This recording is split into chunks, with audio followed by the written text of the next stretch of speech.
here today because our democracy is under attack. The literal counting of the vote is now owned by a private corporation.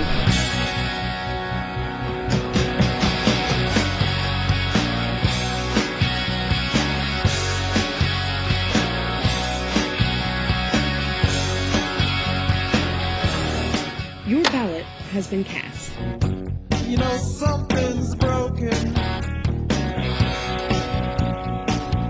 in the promised land. We were extremely pleased with the way our equipment functioned during the recall election.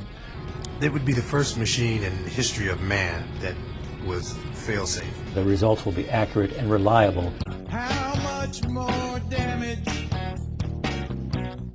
can I stand?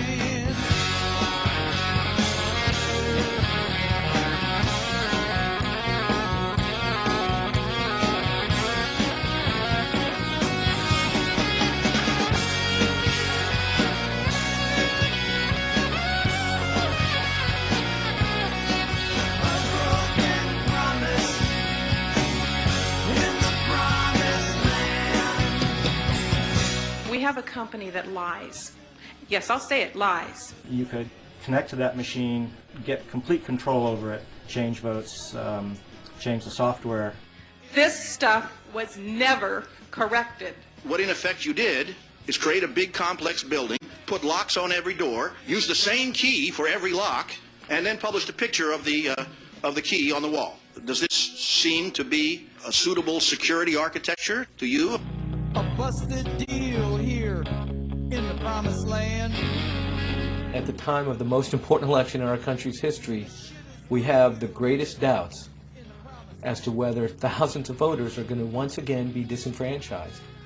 Only this time, there will be no evidence.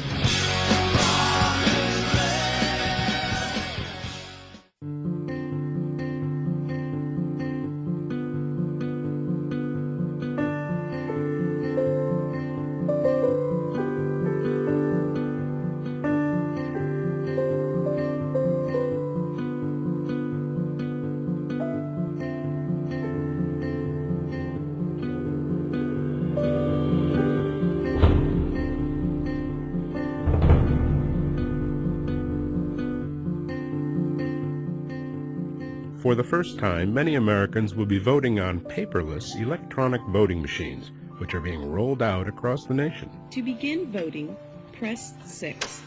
Election officials are trying to persuade the public to trust this new technology.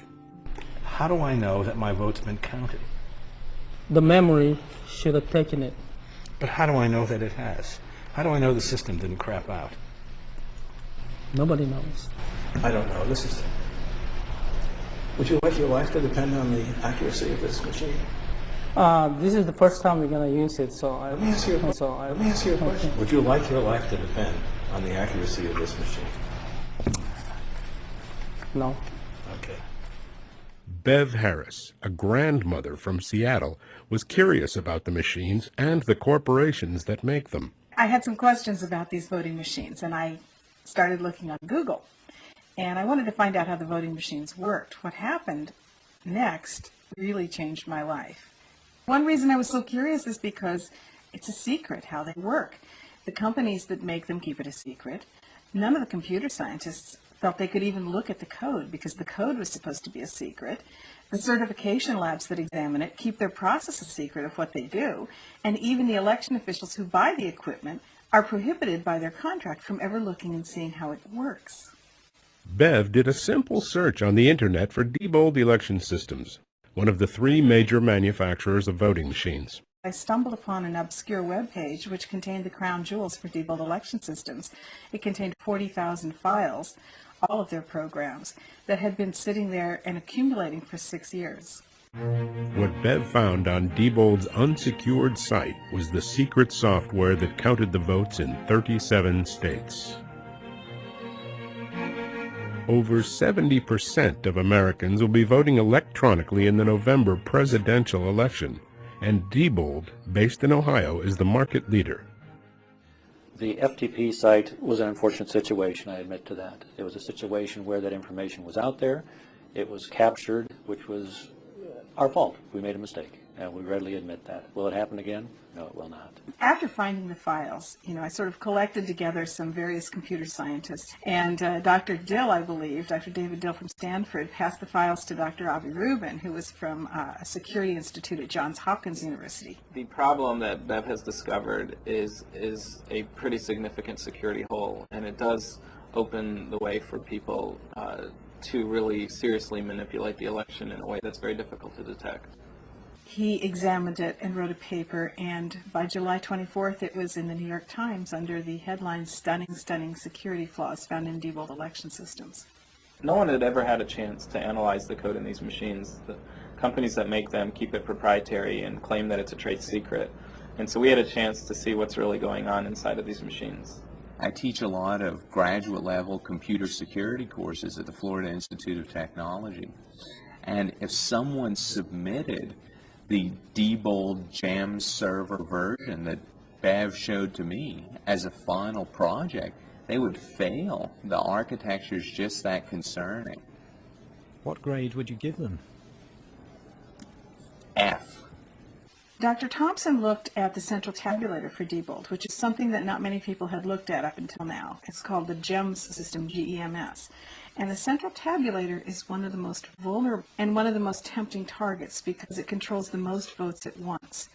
Central tabulators for Diebold are active in 1,000 counties. Each county has one or sometimes two, and they count up to 2 million votes at a time. Sequoia, ES&S, and Diebold have the lion's share of the market. In fact, ES&S and Diebold alone have about 80% of the electronic voting market. And the two senior executives at those two companies are actually brothers.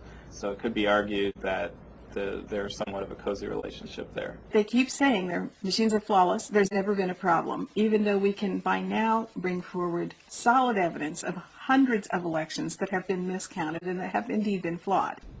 Why should we trust Diebold? Accuracy and security and reliability of the equipment. First of all, let me just mention there's a lot of checks and balances in addition to the actual equipment. The accuracy's been there, the reliability's been there, everything is tested before it's ever deployed for an election. Time after time, our equipment has certainly proved to be accurate and reliable. Diebold has a very strong marketing effort, and they continue to just say their lines, which is the machines are 100% secure, there's never been fraud in an election. Our company reviews and checks and verifies software for many of the Fortune 500 and for the U.S. government. And so, kind of seeing this thing in software that's going to be used to count votes was really disturbing. The biggest problem that he found was that there was more than one way into it. There was the official way in, and then there were these sort of secret backdoor ways in, and using those backdoor ways you could alter the results without leaving any trace. Andy Stevenson was running for Secretary of State in Seattle when he read Bev's revelations on her website, blackboxvoting.org. But when I first saw the GEMS hack, I was still actually running for office. And my reaction was, bleep, I'm screwed.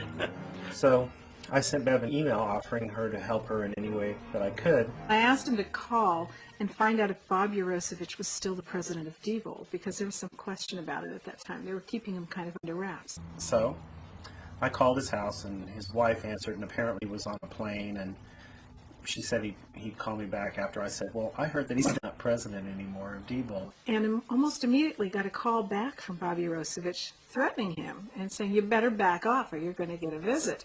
I said, from who, Bob? The Easter Bunny or Santa Claus? And he says, I'm serious. And I said, so am I. I'm from Texas. I'm not afraid of you. And so I called Andy up about 10:30 at night and said, you're going to take off tomorrow early, and let's go make some visits. So Andy and I took off for a 9-state tour to find out what's really going on.